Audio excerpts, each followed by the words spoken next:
3 years ago, I abandoned my son after my divorce. Shit, this this one I get from Reddit r/confessions. Warning, not that alright. Adam and I were married for 8 years and together for 12. We spent half of that time together trying for a baby. I had 9 miscarriages. It was terrible and traumatizing, but I wanted a baby. I wanted to experience pregnancy and labor, and I didn't give one shit about adopting a child. I wanted this. We stopped trying until the spring of 2013 when we went to an anniversary trip. I didn't know it, but I came home pregnant. By July, I found out that was 3 months, nearly 4, and,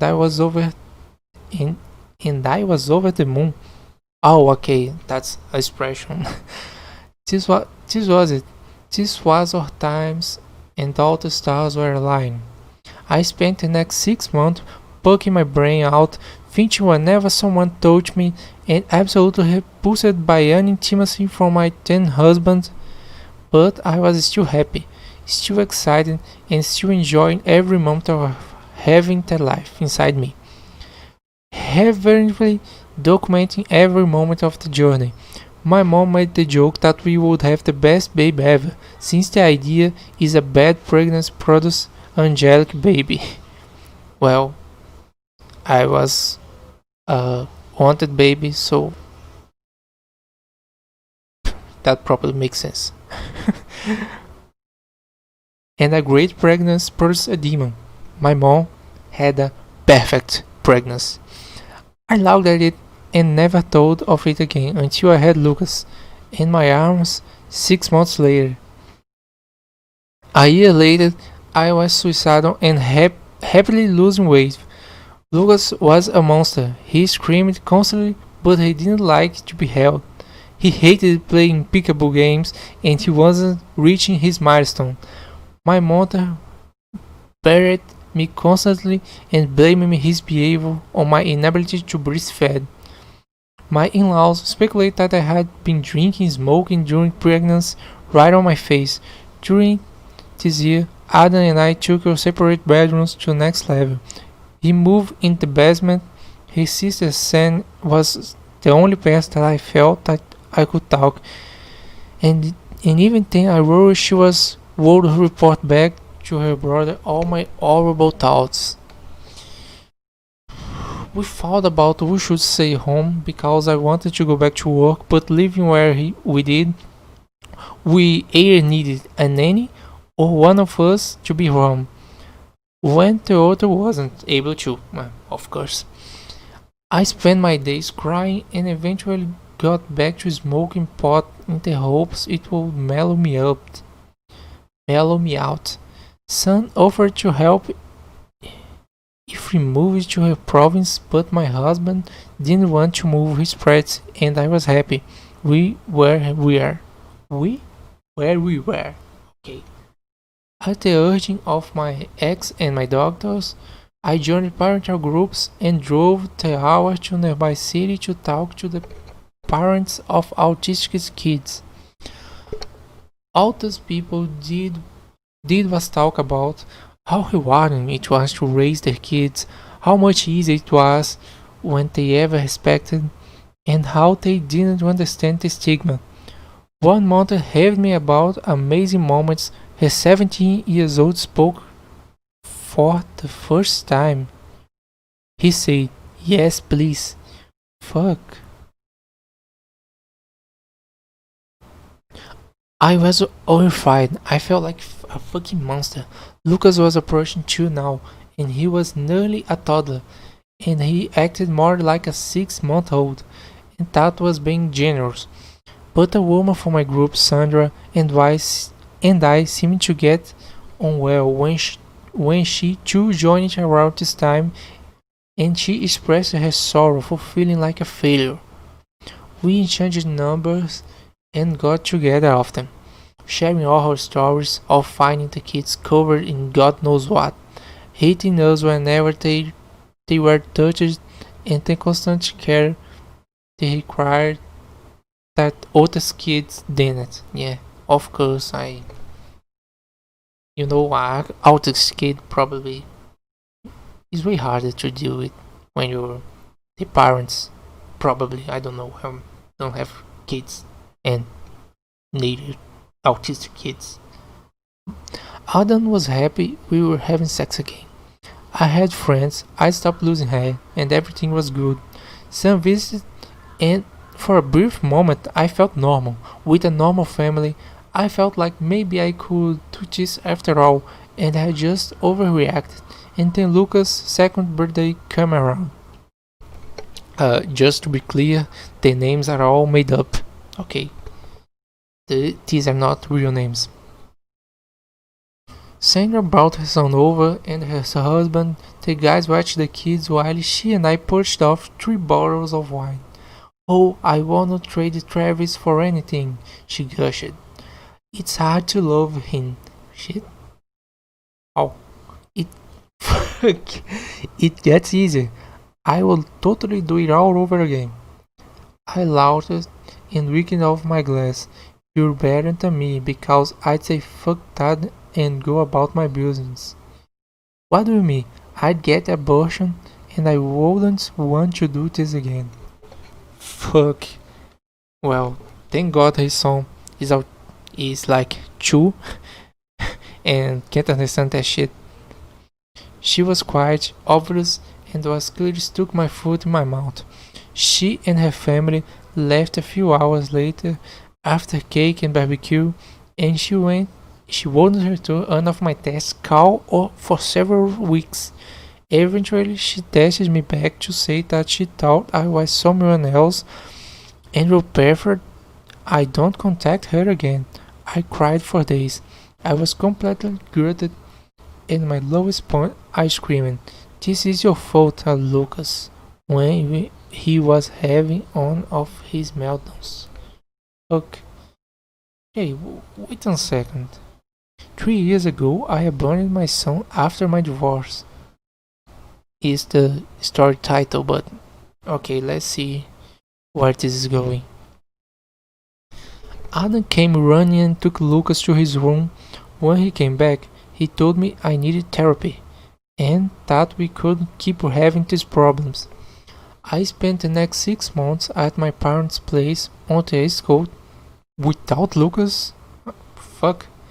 I was glad to be away, and as the phrase goes, absence makes the heart grow fonder.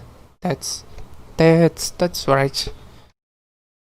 It's like that's something with language. Like in Portuguese, we have a word for when you miss someone, the feeling of missing someone, which is saudade. In English, there's just no word for that. I mean, there's nostalgia, but it's a completely different thing. Not no. And back to history. Adam and I were on meds and chatting with each other constantly.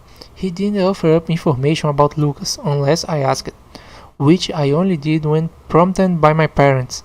He told me he had a nanny while I was gone and it might be good to keep her there when I come back. I agreed and packed up my bags and go home several months later. Lucas was worse when I came back. He was bigger, he was louder, he would shove his hands into his jeep and smear his shit all over himself and then start screaming because he didn't like it. Fuck. I should be louder about that. When he learned his behavior upset me, he would do it to avoid having me fed him.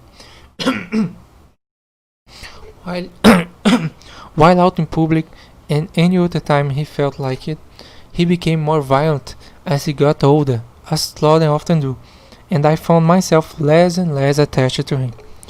During this, Sam stopped calling and reached out to the nanny to get updates on Lucas.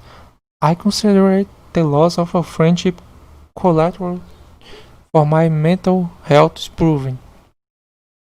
My ex and I were basically never come home. We hired 2 other nannies to take shifts and we went our days happily pretending that he didn't exist until we inevitably had to go back. Our sex life thrived, and we even got back into old habits, holy praying strangers and meeting somewhere before going back to a hotel. We got lazy, we stopped caring about precaution, and just after Lucas' third birthday, I found out I was pregnant with baby number 2. Adam held me while I cried and drove me to the hospital for the abortion. Fuck. I guess that had been the honeymoon phase because when we came home, things plummeted, and I blamed Lucas for feeling like I had to get an abortion, not wanting to subject another person to this life.